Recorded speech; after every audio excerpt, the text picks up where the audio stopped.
Terima kasih semua yang sudah Ya, bersama-sama di Zoom meeting ini. Malam ini saya diberi tugas eksposisi 1 Timotius 6.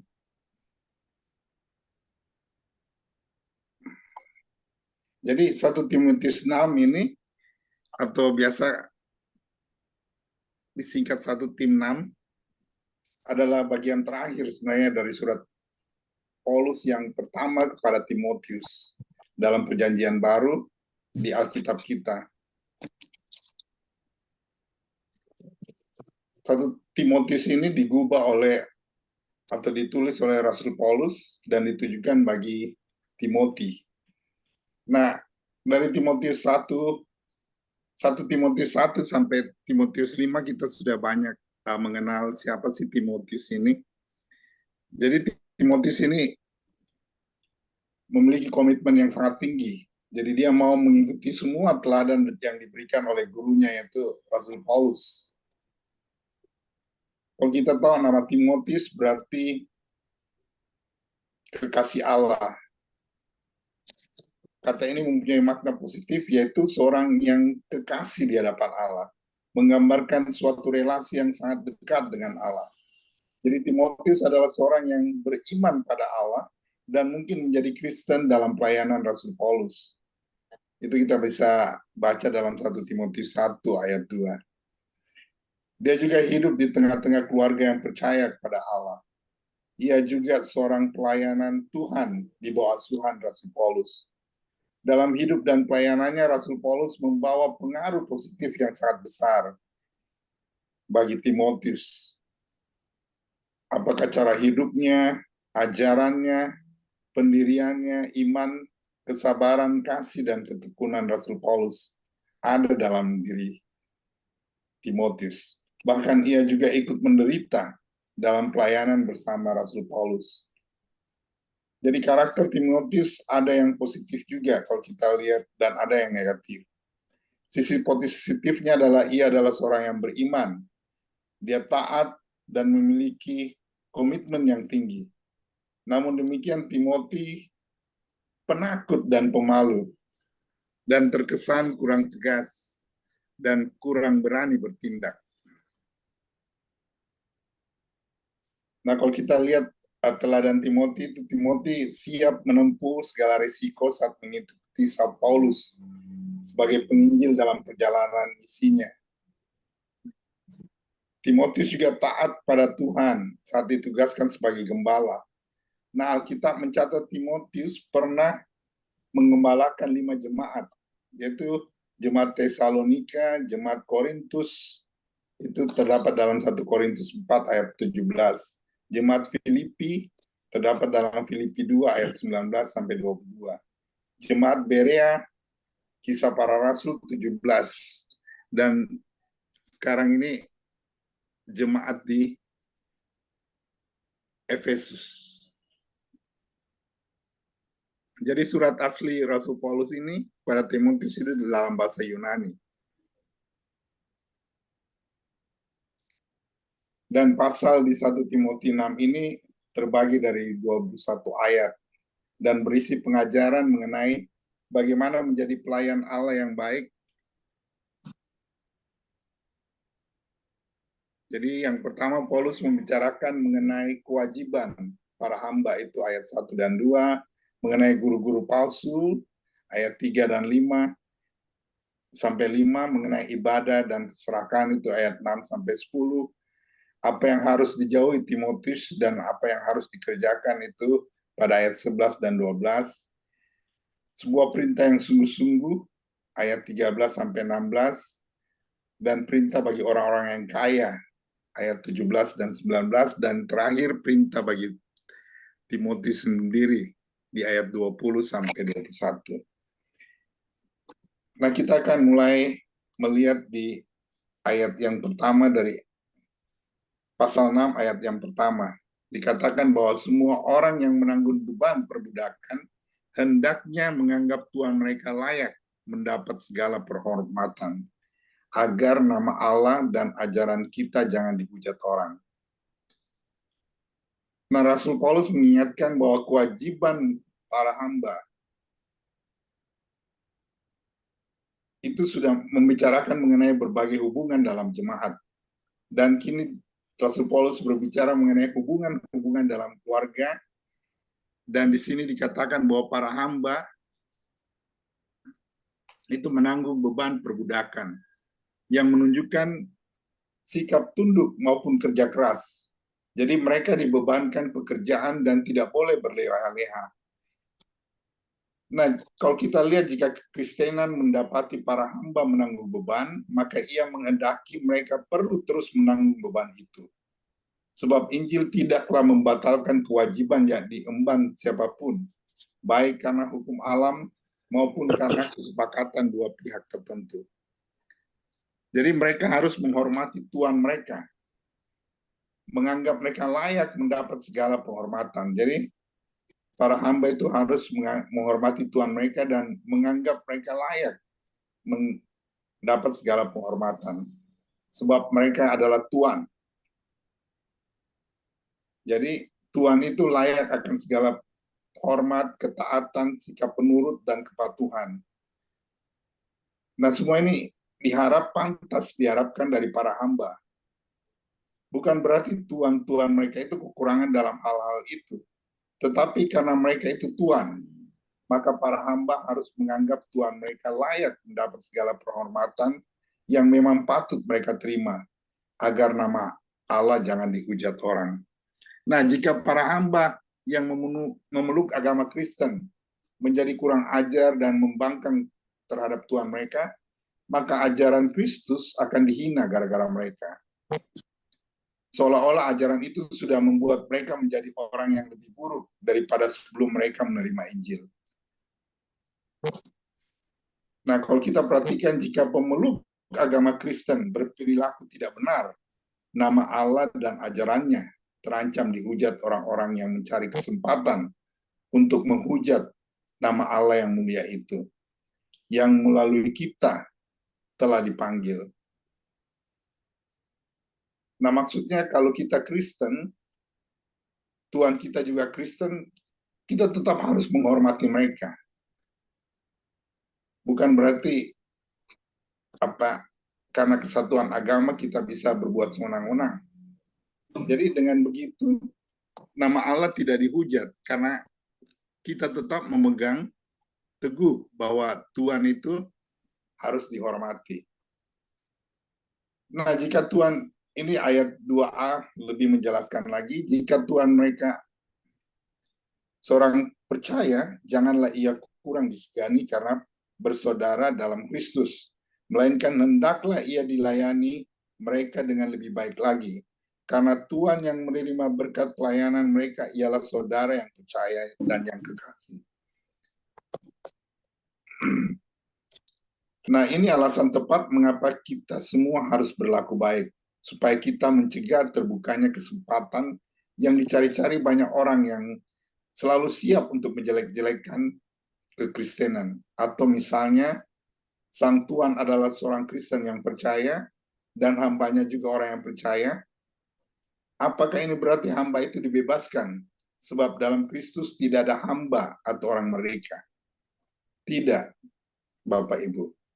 Sama sekali tidak begitu. Sebab Yesus Kristus tidak datang untuk menghapuskan ikatan hubungan dalam masyarakat, tetapi justru untuk mengeratkannya. Jadi jika Tuhan mereka seorang percaya, janganlah ia menjadi kurang disegani karena bersaudara dalam Kristus. Sebab persaudaraan demikian hanya terkait dengan hal-hal istimewa secara rohani. Jadi hubungan kita di dalam Kristus adalah keterkaitan secara rohani. Bukannya dengan martabat atau keuntungan lahiriah apapun. Jadi bila ada yang memakai agama Kristen sebagai alasan untuk menolak tugas-tugas yang harus mereka jalani dalam hubungan mereka dengan orang lain, maka orang tersebut sudah salah memahami dan sudah menyalahgunakan agama mereka. Malah sebaliknya, hendaklah ia dilayani mereka dengan lebih baik lagi, sebab mereka saudara yang percaya dan yang kekasih.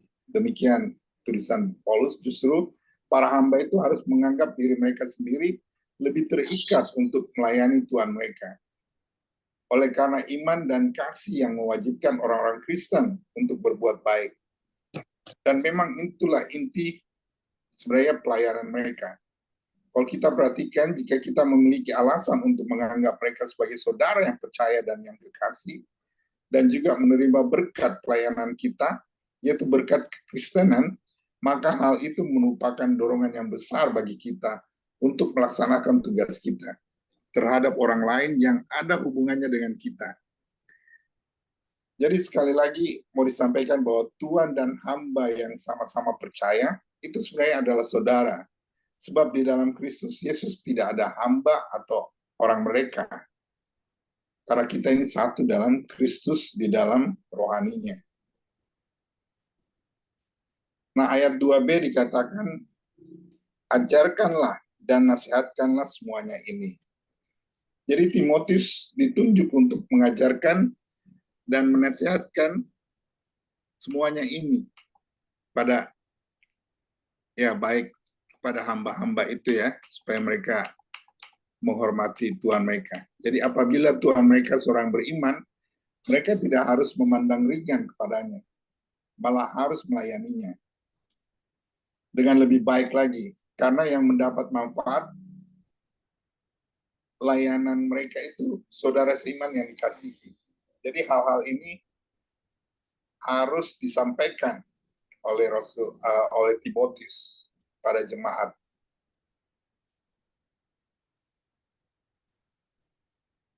Kalau saya bisa ulang bahwa kalau Tuhan mereka itu beriman juga, harusnya mereka melayani lagi lebih baik. Karena yang mendapat layanan itu adalah saudara seiman kita yang kita kasihi. Demikian maksud Paulus dalam ayat 2b ini. Di ayat 3, jika seorang mengajarkan ajaran lain dan tidak menurut perkataan sehat, yaitu perkataan Tuhan kita Yesus Kristus, dan tidak menurut ajaran yang sesuai dengan ibadat kita. Jadi di sini Paulus memperingatkan Timotius supaya menarik diri dari orang-orang yang mencemari ajaran Kristus dan menjadikannya sumber perpecahan, sumber pertengkaran, dan perdebatan.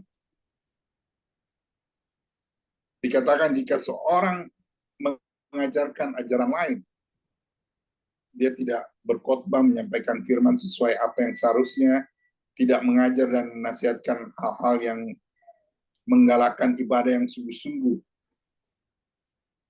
Jadi dia tidak menuruti perkataan sehat, perkataan yang memiliki kecenderungan langsung untuk memulihkan jiwa. Dan juga dia tidak menuruti perkataan Tuhan kita Yesus Kristus. Jadi yang harus diperhatikan, kita tidak diwajibkan untuk menuruti perkataan apapun sebagai perkataan yang sehat, kecuali perkataan Tuhan kita Yesus Kristus. Nah, karena perkataan Kristus itulah kita harus menurut dan taat dengan sungguh-sungguh. Dan juga pada ajaran yang sesuai dengan ibadat kita.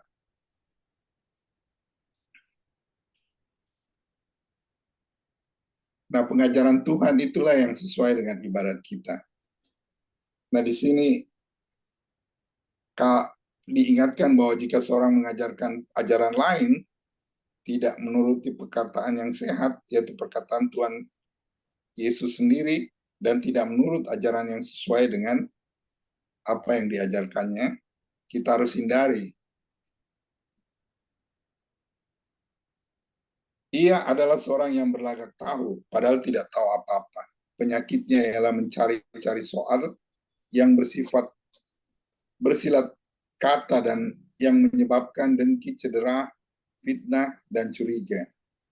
Jadi orang-orang yang tidak mengajarkan perkataan Yesus sendiri itu adalah yang berlagak tahu, padahal sebenarnya tidak tahu apa-apa. Suka bertengkar, dungu, serta melakukan banyak kekacauan terhadap jemaat tanpa tahu apa-apa. Coba kalau kita perhatikan, biasanya orang yang paling congkak itu justru yang paling sedikit tahu. Sebab dengan segala pengetahuan mereka, mereka justru tidak mengenali diri mereka sendiri. Penyakitnya hanya mencari-cari soal. Orang yang melenceng dari pengajaran kekristenan yang jelas.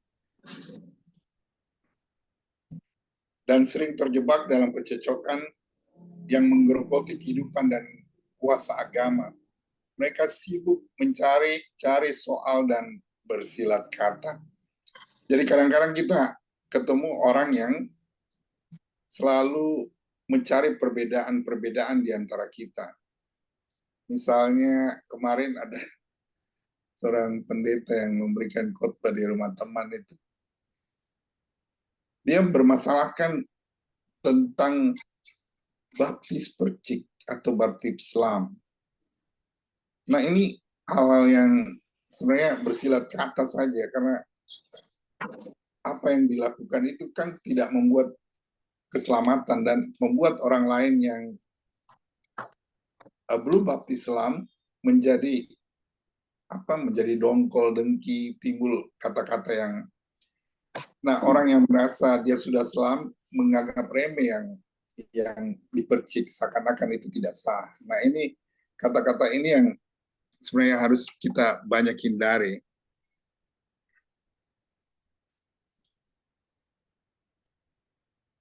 Jadi banyak pengajaran yang dipakai oleh hikmat manusia sendiri dan bukannya perkataan yang diajarkan oleh Roh Kudus.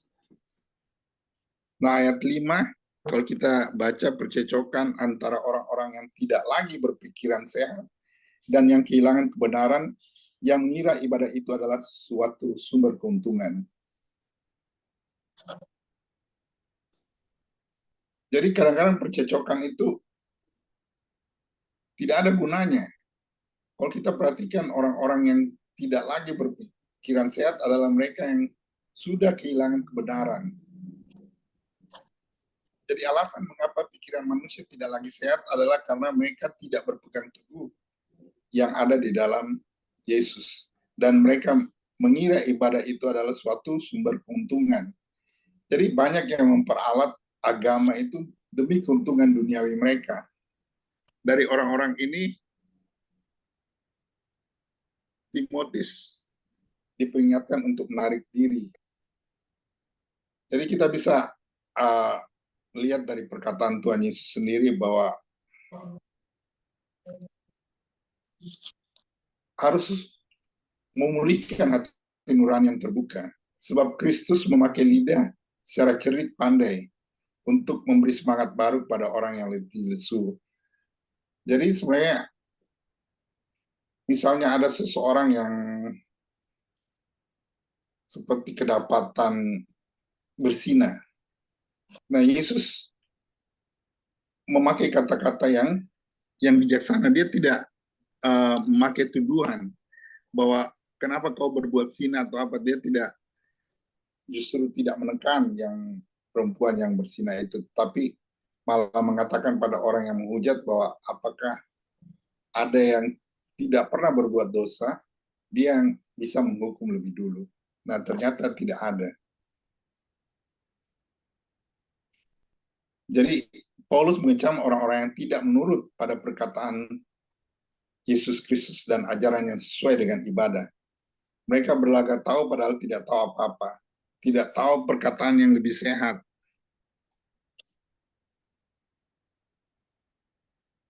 Kita bisa lihat soal makanan saja, halal dan haram.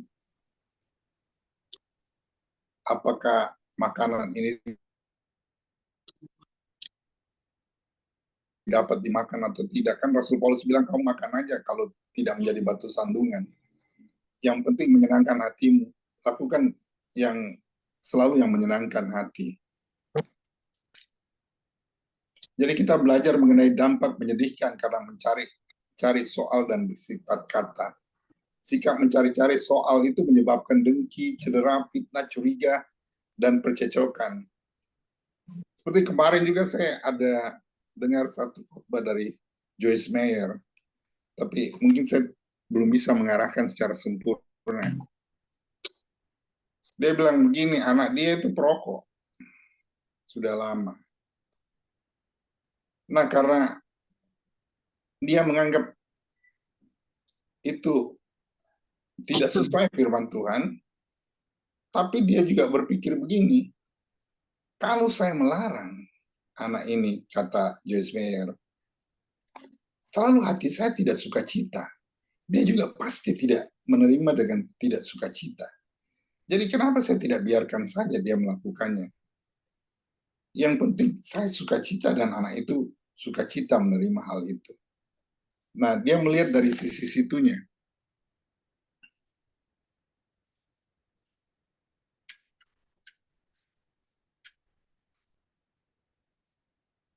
Nah, kalau kita begini, kita akan, kalau apa ini, kita mencari-cari, kita akan bercekcok terus dan tidak ada sukacita di dalam apa jemaat kita, karena masalah-masalah yang dianggap salah dan orang lain menganggap bahwa itu hal yang wajar saja.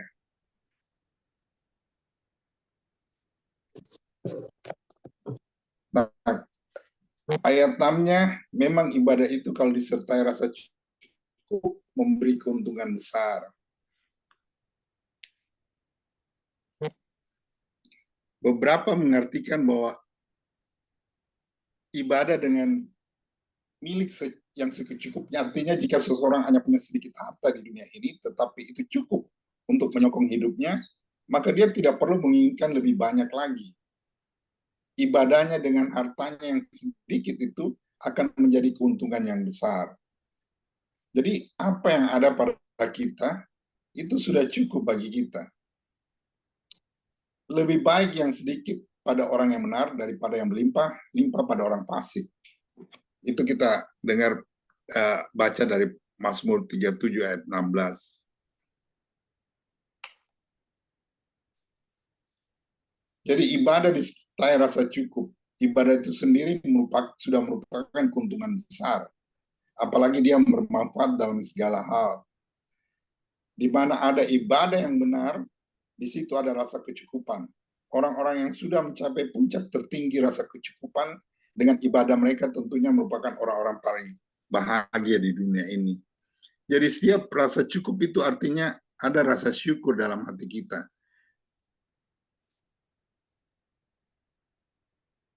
Yaitu rasa cukup Kristiani.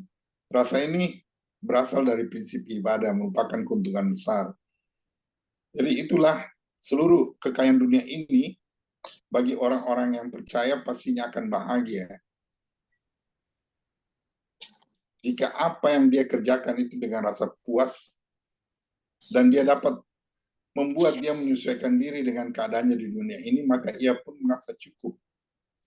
Di sini kita mendapati bahwa keuntungan sebagai orang Kristen, sebagai kita, yaitu ibadah yang dirasa cukup, ini merupakan jalan benar untuk mendapat keuntungan. Jadi dengan ibadah saja kita sudah merasa cukup gitu. Jangan kita mencari-cari hal-hal lain lagi. Karena ibadah itu sudah merupakan rasa syukur bagi kita. Kita sudah menerima banyak hal dari pencipta dunia ini. Jadi semua orang yang percaya sudah belajar bersama dengan Rasul Paulus untuk mencukupkan diri dalam segala keadaan. Mereka mencukupkan diri dengan apapun yang Allah berikan kepada mereka. Yakni bahwa itulah yang terbaik bagi mereka. Jadi Rasul Paulus mengajak bagaimana kita berusaha mengejar ibadah yang disertai dengan rasa cukup. Tidak mengejar harta yang sia-sia, yang malah membuat banyak sekali kedukaan kalau kita tidak memperoleh harta itu. Nah, ayat itu sebab kita tidak membawa sesuatu apa ke dalam dunia dan kita pun tidak dapat membawa apa-apa keluar. Jadi waktu kita lahir kita sebenarnya telanjang menurut Paulus, dan waktu kita mati pun kita dalam keadaan telanjang. Tidak membawa apa-apa. Sebab itu apa yang kita harus tuntut sebagai utang yang harus dibayar kepada kita? Tidak ada.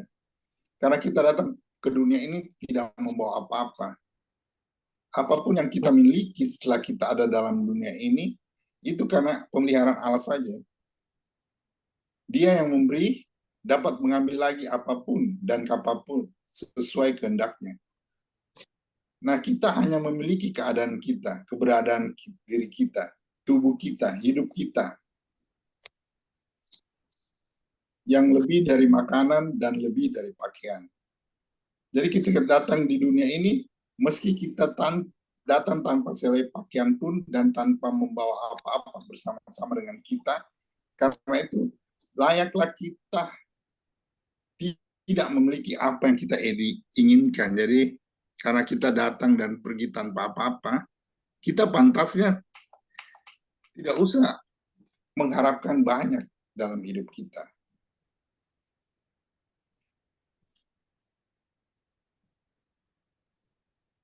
Kita sudah dikenyangkan di sepanjang hidup kita sampai sekarang. Oleh karena itu, saat kita menghadapi kesesakan, kita tidaklah lebih miskin daripada ketika kita datang ke dunia ini. Dan kita selalu dipelihara. Oleh karena itu, marilah kita percaya kepada Allah di sepanjang sisa waktu perjalanan hidup kita. Jadi, apapun keadaan yang kita hadapi, kesusahan apapun, toh kita sudah punya apa-apa. Seperti saya ingat kata-kata almarhum dari Pak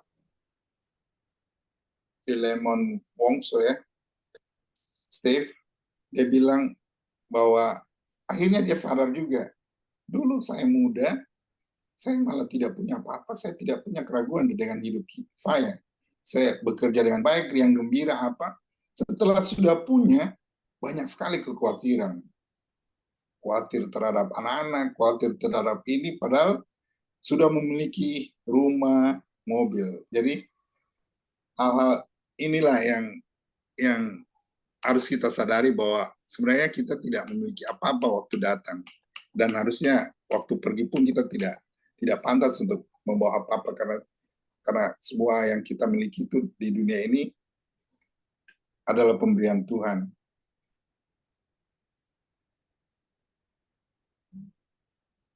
Oleh karena itu, mengapa kita harus bersikap serakah? Mengapa kita tidak bisa mencukupkan diri kita dengan sedikit harta saja? Sebab seberapa banyak pun yang kita miliki, akan kita tinggalkan juga di belakang nanti. Jadi berapapun banyaknya harta kita akan tinggalkan semua. Kita tidak akan bawa waktu kita kembali kepada Tuhan. Ayat 8 dikatakan, asal ada makanan dan pakaian cukuplah. Jadi makanan dan pelindung termasuk tempat tinggal dan pakaian. Jadi kalau kita perhatikan, jika Allah memberi kita tunjangan keperluan hidup kita, kita harus mencukupkan diri dengannya. Meskipun kita tidak memiliki keindahan dan kemewahan. Jadi apa yang kita sudah terima dari Tuhan, makanan, minuman, rumah, pakaian, itu sudah menjadi tunjangan keperluan kita dari Allah. Nah, kalau sifat alami kita harus berpuas diri dengan sedikit hal, maka kasih karunia harus berpuas diri dengan sedikit hal itu. Jadi meskipun kita tidak memiliki makanan yang mewah-mewah dan pakaian yang mahal-mahal, jika kita memiliki makanan dan pakaian yang menjadi bagian kita, maka kita harus mencukupkan diri dengannya. Seperti kita tahu di Amsal 30 ayat 8, ada doa Agur yang mengatakan, janganlah berikan kepadaku kemiskinan atau kekayaan. Biarkanlah aku menikmati makanan yang menjadi bagianku. Jadi betapa bodohnya kita kalau kita menggantungkan kebahagiaan kita pada hal-hal tadi. Padahal kita tidak membawa apapun ke dalam dunia ini. Dan kita juga tidak akan membawa apapun jika kita pergi. Jadi apa yang bisa dilakukan pencinta dunia ini seperti kita? Saat kematian melucuti kita dari kebahagiaan, dan harus meninggalkan seluruh benda-benda yang sangat kita gemari itu untuk selama-lamanya. Apakah kita bisa berkata seperti Mika waktu dia punya patung diambil, dia katakan, Allahku kamu ambil, apalagi yang masih tersisa padaku. Jadi tidak ada apa-apa lagi yang tersisa. Yang kita harus ingat bahwa asal ada makanan dan pakaian cukuplah bagi kita. Nah, kalau kita lanjut ayat 9 dikatakan, tetapi mereka yang ingin kaya terjatuh ke dalam pencobaan, ke dalam jerat, dan ke dalam berbagai-bagai nafsu yang hampa dan yang mencelakakan, yang menenggelamkan manusia ke dalam keruntuhan dan kebinasaan. Jadi betapa jahatnya keserakahan. Kalau kita lihat mereka yang ingin kaya, yang mencondongkan hati mereka pada kekayaan dunia ini, dan bertekad untuk memilikinya tak peduli dengan cara benar atau salah, pasti terjatuh ke dalam pencobaan, ke dalam jerat. Di sini tidak disebutkan orang-orang kaya, melainkan orang-orang yang ingin kaya. Artinya yang menempatkan kebahagiaan mereka dalam kekayaan dunia, yang serakah secara berlebihan, yang begitu bernafsu dan menggunakan kekerasan untuk memilikinya. Orang-orang seperti itu tak layak lagi, tak ayah lagi terjatuh dalam pencobaan dan ke dalam jerat. Jadi kalau kita berusaha menjadi kaya dengan segala cara, kita akan jatuh ke dalam jerat itu. Karena itulah ada kritikan tentang doa. Dikatakan bagaimana doamu bisa dikabulkan kalau apa yang kamu minta kamu ingin habiskan. Jadi dalam pikiran kita sudah ingin habiskan apa yang kita minta. Nah, doa yang begitu tidak pernah dikabulkan.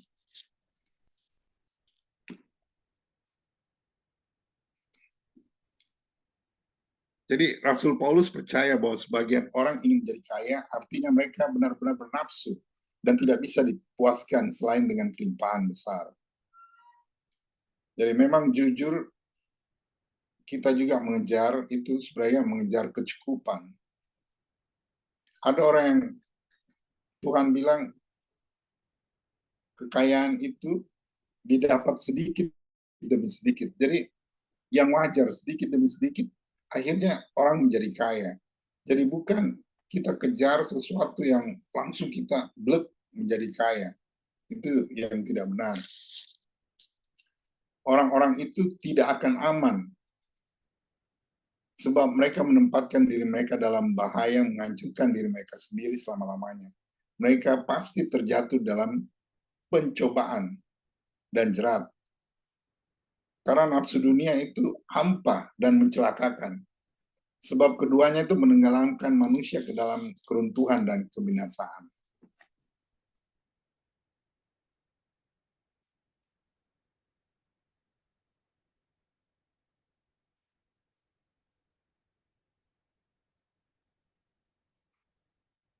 Jadi banyak yang ingin kaya sebenarnya kalau ingin kaya dengan cepat ya, dengan instan.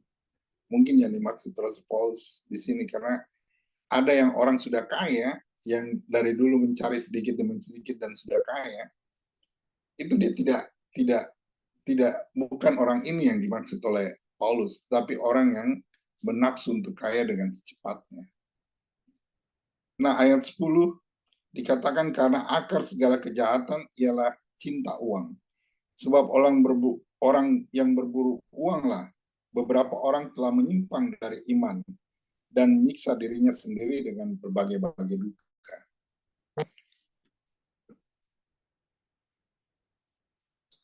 Jadi akar segala kejahatan ialah cinta uang, kata Rasul Paulus. Dosa apakah yang tidak akan menyedot manusia oleh karena cinta uang? Ini terutama menjadi dasar banyak sekali orang murtad dari iman Kristus karena cinta uang. Selagi mereka memburu uang, mereka telah menyimpang dari iman mereka, meninggalkan kekristenan dan menyiksa dirinya dengan berbagai-bagai duka. Memang banyak terjadi ya, apalagi kita di negara kita banyak yang Kristen yang taat. Ada beberapa yang saya lihat, tapi begitu dia mendapat kedudukan yang tinggi, kuasa, mereka kadang-kadang menjadi murtad. Kenapa? Karena mereka mau melanggengkan kekuasaannya, mau meraih yang lebih tinggi lagi, dan mereka harus sama dengan orang yang memberikan jabatan itu. Sama dalam iman, sama dalam iman lah. Itulah dasar dari cinta uang, akhirnya cinta jabatan, cinta. Jadi nafsunya makin tinggi, sehingga apa yang mereka kejar, mereka harus dapatkan dengan cara yang menyimpang. Seperti dikatakan dalam 2 Timotius 4 ayat 10, sebab oleh memburu uanglah beberapa orang telah menyimpang dari iman. Kata Paulus, Demas telah mencintai dunia ini dan meninggalkan aku. Jadi seperti Demas yang diceritakan Rasul Paulus dalam 2 Timotius 4 ayat 10, sebab dunia ini lebih berharga baginya daripada kekristenan. Nah, seperti yang tadi saya cerita, ada beberapa, kita bisa perhatikan bagaimana mereka menjadi pengkhianat tapi kelihatan itu wajar dalam dunia ini karena mereka dapat posisi yang lebih baik, lebih tinggi. Ayat 11, tetapi engkau, hai manusia Allah, jauhilah semua itu. Kejarlah keadilan, ibadah, kesetiaan, kasih, kesabaran, dan kelemah lembutan. Jadi Paulus mengambil kesempatan ini untuk memperingatkan Timotius dan menasihatkan supaya tetap setia. Jangan mengikuti seperti orang yang tadi cinta uang. Harus tetap setia di jalan Allah dan dalam tugasnya. Terutama untuk memenuhi kepercayaan yang diembannya sebagai hamba Tuhan. Kenapa Paulus memanggil Timotius sebagai manusia Allah? Jadi karena para hamba Tuhan memang adalah manusia Allah. Jadi harusnya hamba-hamba Tuhan maupun yang ada dalam Zoom meeting ini adalah manusia Allah. Oleh karena itu harus berlaku sepantasnya dalam segala hal. Mereka adalah orang-orang yang dipekerjakan bagi Allah, berbakti pada kehormatannya yang lebih giat lagi. Seperti para nabi di perjanjian lama juga dipanggil sebagai manusia Allah. Jadi Paulus memerintahkan Timotius untuk berhati-hati terhadap sikap cinta akan uang yang telah merusak banyak orang. Dia katakan jauhilah semua itu. Karena kalau kita tidak jauhi, hati kita melekat pada hal-hal duniawi.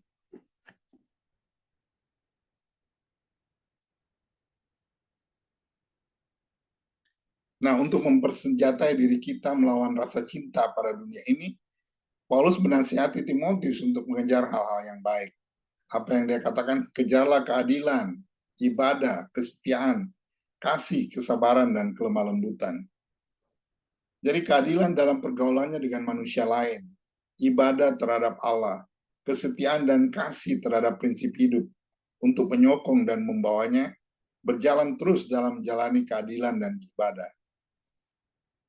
Nah, orang-orang yang mengejar keadilan dan ibadah berdasarkan kesetiaan dan kasih itu perlu memiliki kesabaran dan kelemah lembutan, yaitu sabar menanggung teguran dari sang pemelihara dan juga cacian dari manusia.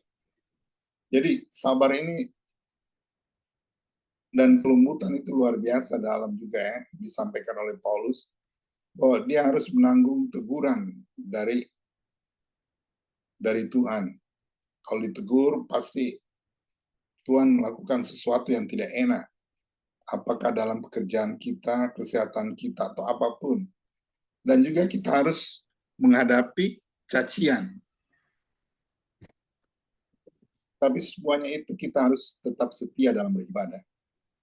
Nah, di ayat 12 Rasul Paulus mengatakan, bertandinglah dalam pertandingan iman yang benar, dan rebutlah hidup yang kekal. Untuk itulah engkau telah dipanggil, dan telah engkau ikrarkan ikrar yang benar di depan banyak saksi. Nah, Paulus mendorong Timotius sebenarnya untuk melakukan bagiannya sebagai pejuang. Bertandinglah dalam pertandingan iman yang benar. Jadi kalau kita perhatikan orang-orang yang ingin masuk surga harus berjuang, memperjuangkan jalan mereka menuju ke sana. Jadi pasti ada pertentangan dengan berbagai macam godaan, kejahatan, dan perlawanan dari kuasa-kuasa kegelapan. Jadi kalau kita perhatikan pertarungan itu baik dan untuk kepentingan yang baik dan akan membawa hasil yang baik pula. Pertarungan itu adalah pertandingan iman. Jadi kita tidak berjuang secara duniawi.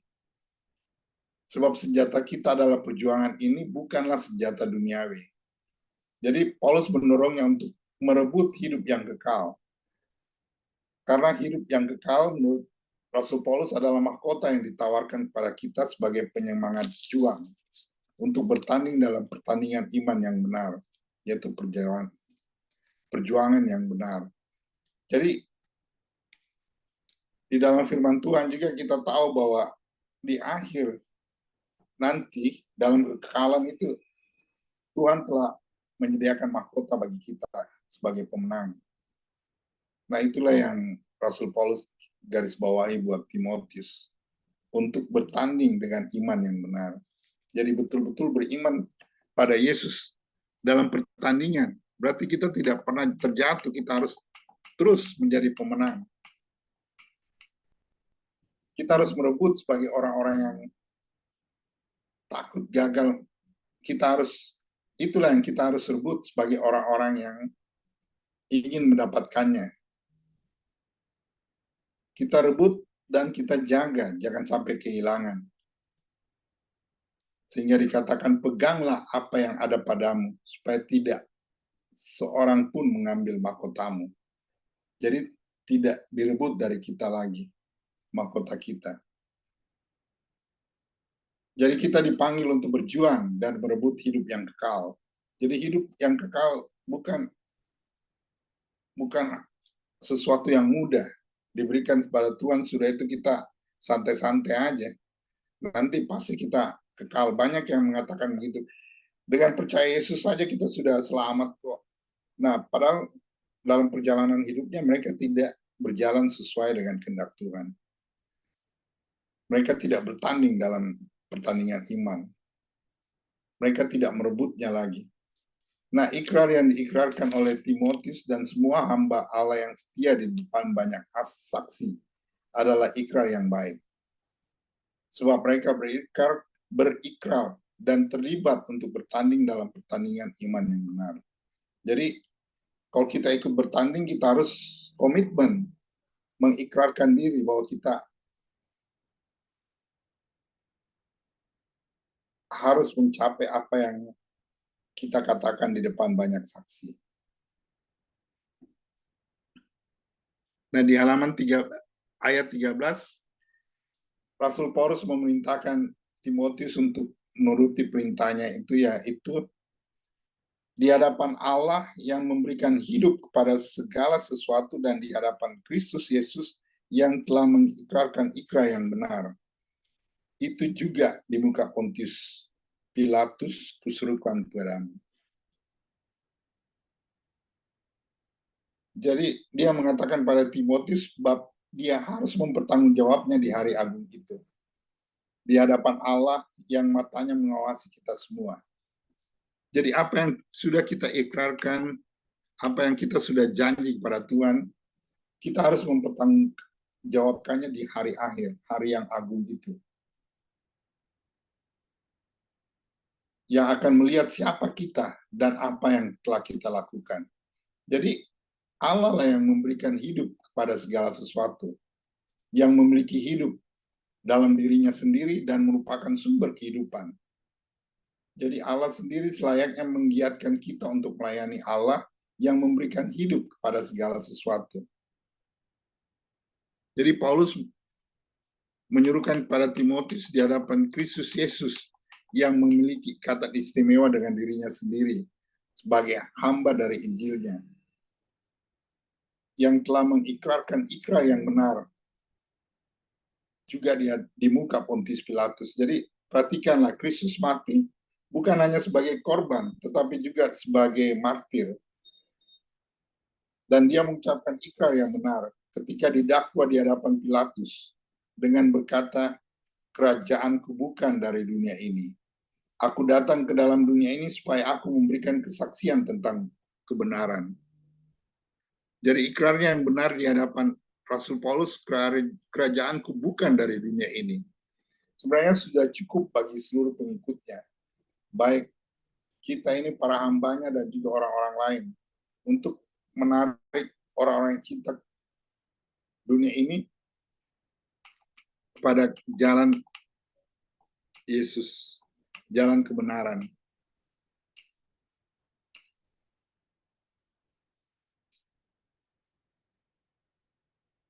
Jadi Paulus mengingatkan juga mengenai ikrar yang sudah dibuat Timotius sendiri. Dia katakan, telah engkau ikrarkan ikrar yang benar di depan banyak saksi. Jadi banyak saksi waktu kapan? Waktu saat dia dilantik dengan penumpangan tangan oleh penatua. Kewajiban tersebut masih harus dilakukannya dan dia harus menjalaninya serta digerakkan olehnya, yaitu kewajiban untuk mengerjakan tugas pelayanannya. Jadi ikrar saya juga waktu dilantik sebagai penatua di gereja, akan melayani, akan melakukan segala sesuatu dengan sungguh-sungguh.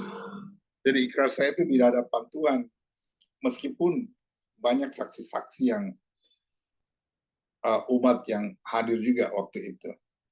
Nah di ayat 14, turutilah perintah ini dengan tidak bercacat dan tidak bercela, hingga pada saat Tuhan kita Yesus Kristus menyatakan dirinya. Jadi turutilah perintah ini dengan tidak bercacat dan tidak bercela, hingga pada saat Tuhan kita Yesus Kristus menyatakan dirinya. Jadi menurut Rasul Paulus, turutilah sepanjang hidupmu sampai Kristus datang pada hari kematianmu untuk melepaskanmu dari tugas itu. Jadi tugas kita ini sampai sebenarnya hingga kematian kita. Dan kita juga harus menuruti perintah itu dengan hati-hati sampai kedatangannya yang kedua, saat kita semua harus mempertanggungjawabkan talenta yang sudah dikaruniakan kepada kita. Jadi kita harus perhatikan bahwa Tuhan Yesus Kristus akan menyatakan dirinya dan penampakannya itu akan penuh dengan kemuliaan. Tidak seperti kedatangannya pertama kali ketika ia datang dalam kesederhanaan.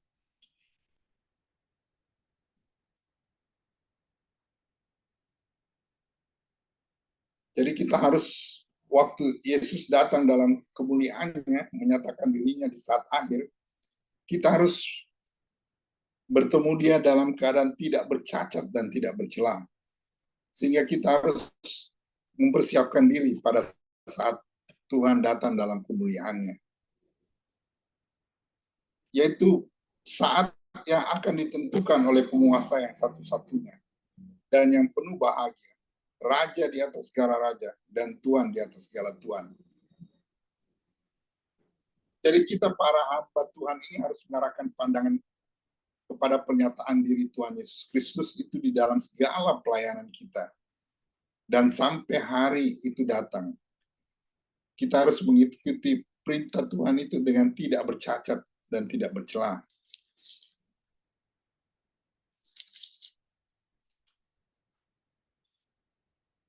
Jadi Paulus membicarakan dan suka membicarakan dia yang menyatakan dirinya nanti.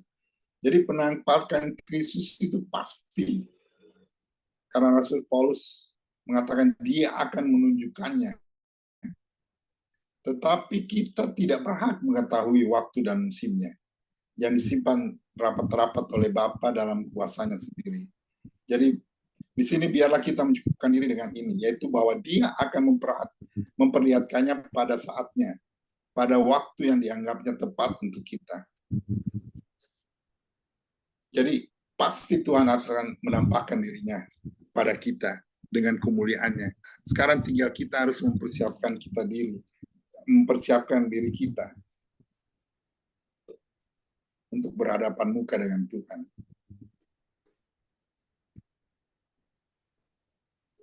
Nah, ayat 16, dialah satu-satunya yang tidak takluk kepada maut, bersemayam dalam terang yang tidak terampiri. Seorang pun tidak pernah melihat dia, dan memang manusia tidak dapat melihat dia. Baginya lah hormat dan kuasa yang kekal. Amin. Jadi ayat 16 ini, setelah menyebut sifat-sifat yang penuh kemuliaan tadi, Rasul Paulus mengatakan juga baginya lah hormat dan kuasa yang kekal. Amin. Jadi karena Allah memiliki seluruh kuasa dan kemuliaan bagi dirinya sendiri, maka sudah merupakan kewajiban kita untuk melayangkan seluruh kuasa dan penghormatan kita kepadanya.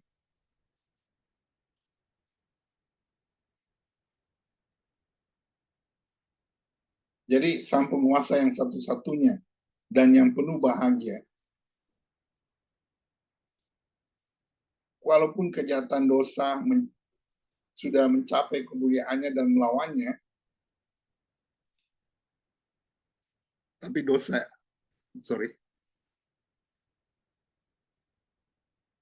tapi Tuhan selalu merendahkan dirinya. Dia memperhatikan makhluk yang hina dina seperti kita. Meskipun kita sudah berdosa menentang dia. Siapakah kita ini sampai-sampai Allah yang penuh bahagia itu, Raja di atas segala raja dan Tuhan di skala Tuhan mencari-cari kita. Jadi kita ini sebenarnya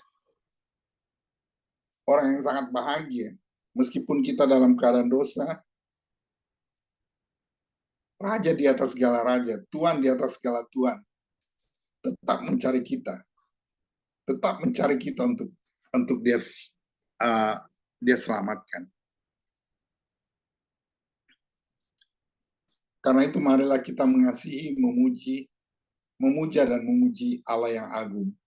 Sebab siapakah yang tidak takut ya Tuhan, dan yang tidak memuliakan namamu, sebab Engkau saja yang kudus. Wahyu 15 ayat 4.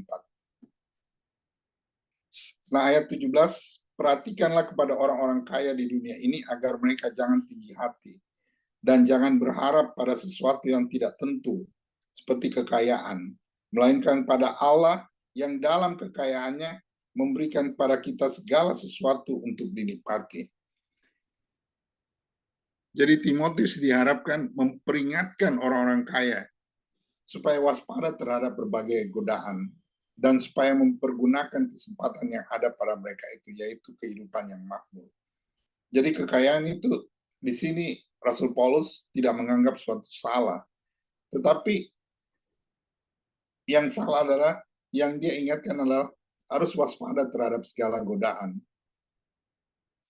supaya kita tidak menggunakan kekayaan kita untuk untuk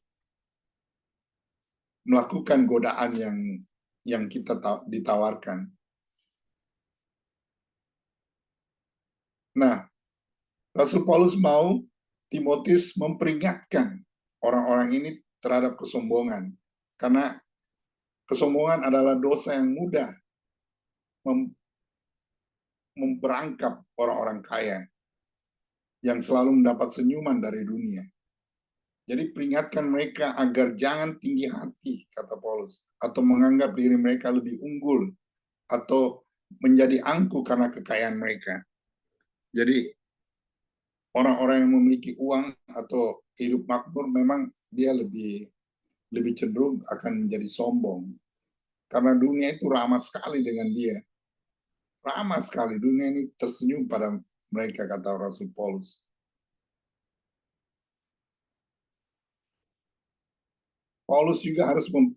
Timotius juga harus memperingatkan mereka, orang kaya ini, supaya tidak mengandalkan diri pada kekayaan mereka, yang hanya sia-sia. Jadi Rasul Paulus mengharapkan Timotius supaya jangan berharap pada sesuatu yang tak tentu seperti kekayaan. Tidak ada satupun yang lebih tidak menentu daripada kekayaan dunia ini. Jadi banyak orang memilikinya secara berlimpah pada suatu hari, tapi lalu kehilangan semuanya itu di hari berikutnya. Seakan-akan kekayaan itu tiba-tiba bersayap, lalu terbang ke angkasa seperti Raja Wali. Kita banyak melihat juga orang yang punya kekayaan yang kayaknya tidak habis-habis, tetapi sekarang hidupnya tidak seperti itu lagi.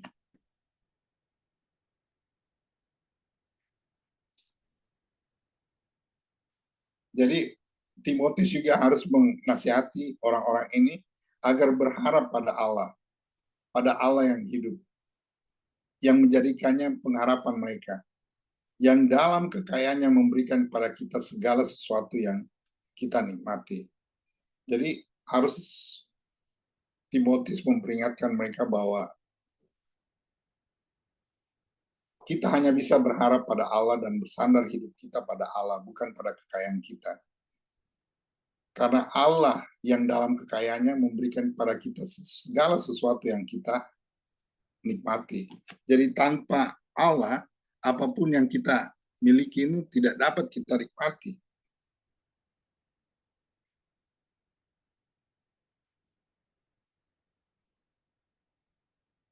Ayat 18 dikatakan, peringatkanlah agar mereka itu berbuat baik, menjadi kaya dalam kebajikan, suka memberi dan membagi. Jadi Rasul Paulus inginkan bahwa orang-orang kaya ini menjadi kaya dalam kebajikan juga. Jadi bukan hanya harta, tetapi menjadi kaya dalam kebajikan. Mungkin mereka menjadi donatur di panti asuhan atau membagi makanan di mana, agar mereka suka memberi dan membagi. Bukan hanya melakukannya, tetapi melakukannya dengan senang hati. Sebab Allah mengasihi orang yang memberi dengan sukacita. Jadi Timotius juga menginginkan pemberian-pemberian itu dilakukan dengan sukacita. Karena ada juga orang yang memberi hanya untuk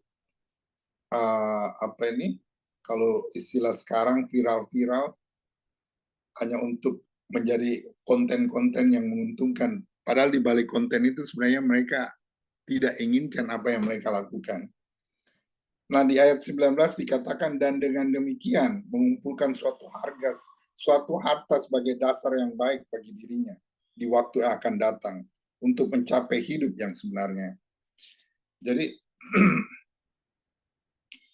Timotius harus memperingatkan mereka untuk memikirkan dunia yang lain dan bersiap untuk menghadapi masa depan dengan berbuat baik. Jadi Timotius diharapkan memberitahu bahwa hidup itu bukan hanya di dunia ini saja, tetapi ada kehidupan yang lain. Dan kita harus juga mengumpulkan suatu harta yang dasar yang baik bagi kita di waktu yang akan datang. Jadi bukan hanya harta dunia saja yang kita kejar, tapi juga harta surgawi, yaitu untuk kehidupan yang kekal. Supaya mereka itu memperoleh hidup yang kekal.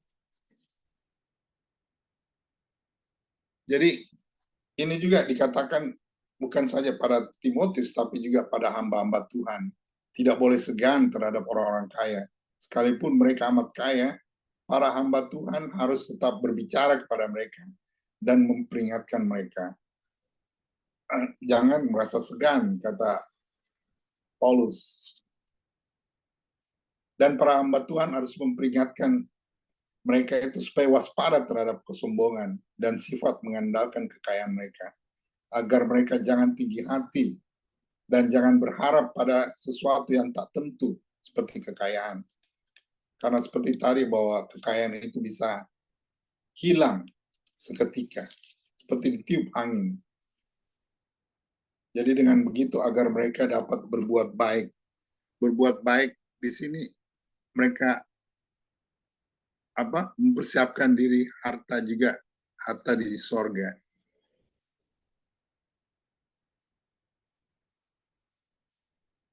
Nah, di ayat 20 dikatakan, hai Timotius, peliharalah apa yang telah dipercayakan padamu.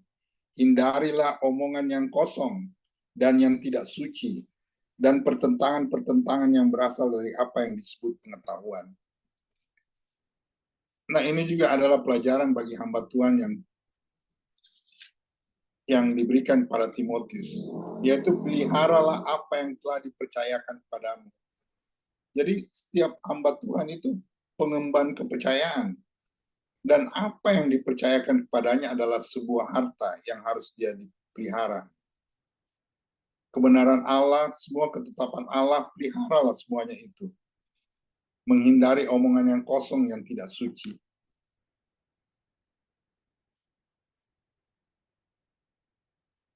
Tidak mengemari kefasikan lidah manusia yang disebut Rasul Paulus sebagai omongan kosong atau pembelajaran manusia yang kerap menentang kebenaran Allah. Nah, dia mau berpegang teguhlah pada firman tertulis, sebab itulah yang dipercayakan pada kita. Beberapa orang yang sangat membanggakan pembelajaran mereka, ilmu mereka yang disebut pengetahuan, sudah dicemari olehnya dalam pegangan-pegangan iman mereka dan dijauhkan dari iman Kristus, yang merupakan alasan kuat mengapa kita harus memelihara firman Injil. Jadi sudah jelas kita harus berpegang pada Injil, bukan pada perkataan-perkataan manusia saja.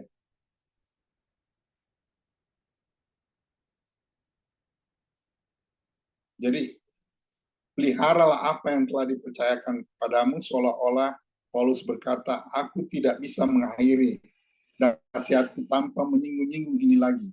Apapun yang kau lakukan, pastikan, kata Paulus, pastikan engkau memelihara kepercayaan ini. Sebab kepercayaan ini terlalu besar untuk diabaikan. Jadi, ini hal yang besar yang dikatakan Rasul Paulus kepada Timotius. Jadi apa semua yang ada padamu itu pelihara, yang dipercayakan. Mungkin hamba Tuhan, gerejanya yang dipercayakan oleh Tuhan harus dipelihara. Para umat yang dikembalakan harus dipelihara, harus dibawa ke jalan yang benar.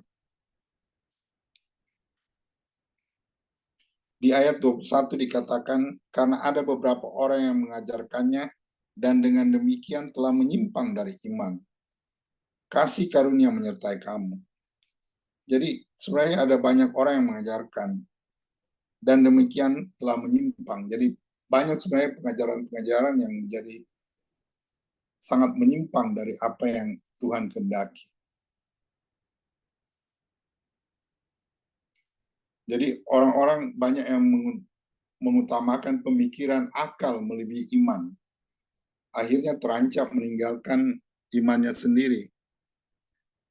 Nah, di pasal 21 ini, Rasul Paulus menutup pasal ini dengan doa dan pemberkatan yang hikmah, yaitu kasih karunia menyertai kamu. Amin. Perhatikanlah, sebenarnya ini merupakan doa yang pendek, tetapi menyeluruh untuk kita sekalian. Sebab kasih karunia di sini mengandung semua hal baik di dalamnya. Dan kasih karunia sungguh-sungguh merupakan awal dari kemuliaan. Sebab di mana Allah memberikan kasih karunia, dia akan memberikan kemuliaan. Dan tidak akan menahan-nahan apapun yang baik dari orang yang hidup benar. Akhirnya, kasih karunia menyertai kita sekalian. Amin.